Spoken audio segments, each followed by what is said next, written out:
This is Justin with Beyond IT at 7308 Flagship Park Drive, showing you how to use the kitchen and outdoor kitchen living room remote.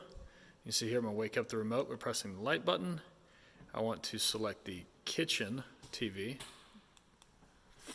Now we'll power on the TV and the Roku, get the audio going.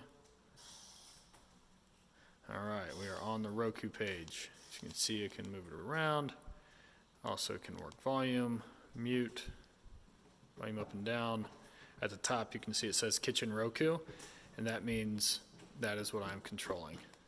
If you accidentally press main and go back to the main page, it will not control anything because it doesn't say Kitchen Roku at the top.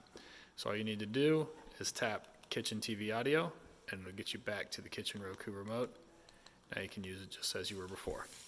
Whenever you're powering it down, make sure at the top it says Kitchen Roku.